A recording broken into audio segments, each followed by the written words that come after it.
Throughout this course, you saw that we've been touching this application.properties to basically configure the behavior of our application. Now, application.properties is very important. So this is what makes you take this application and then deploy to, for example, production, but with a different set of values for each property. So right here, you saw that we configured JPA to show the SQL, and also we enable the path, or actually we enable H2, so on and so forth, right? So in this section, let's understand exactly how to work with properties, because it's really important that you understand how it works. If you deploy this application to different environments, you need to understand application.properties. So remember before, so let me actually go and show you that before. If I open up the customer configuration in here, so remember, so let's actually make this full screen.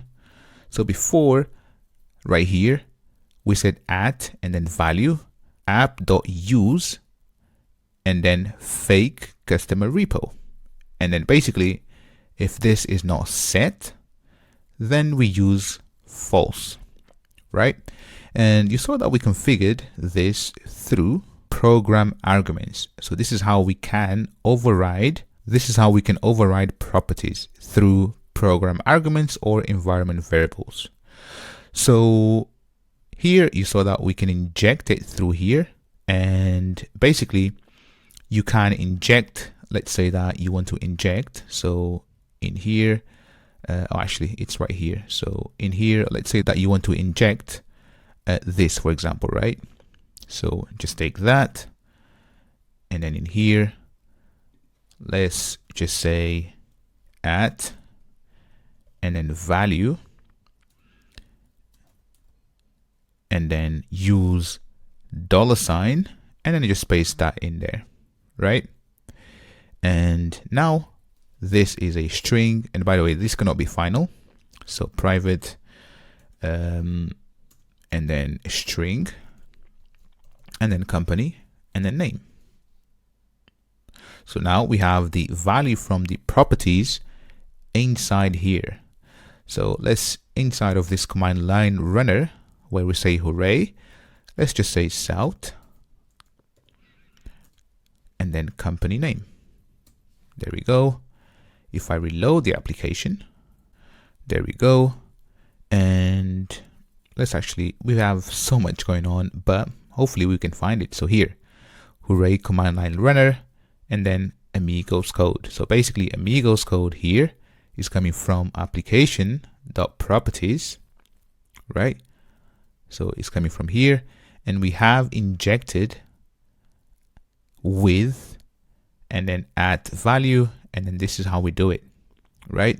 There is also another way that we can do this, and that is using, so here I'm going to say private and then environment, and this comes from spring framework.core.env, and just like that. And here I can say add and then auto and then wired. So auto, whoops, so auto wired, right?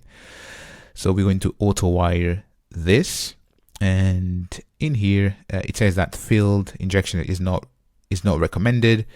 You know, I'm against this, but just for this purpose, let's just go ahead and, so basically what I mean is we should have a constructor and then inject the field, right? So here, now let's say environment dot and then get and then property. So here, the property that we want is info.company name, right? So if I do a sort on that, and actually let's just go and grab a different property. So just end that. And what do we have inside? We have the app version, right? So let's just get that and paste it there. And if I reload, so while this is running, you saw that we can also set property. So we can also set, but I wouldn't recommend you to set properties programmatically, right? Because properties, they shouldn't change. You shouldn't change the behavior through code, right? It's something that you load once and you have full control of it, and not having your code do it. But basically right here, have a look, we have Amigos code, and then the version was 1.0.0.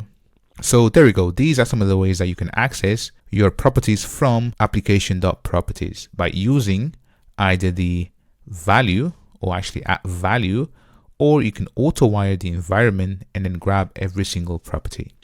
Next, let me go ahead and show you another way which I kind of like, and that is to create a class that represents your property.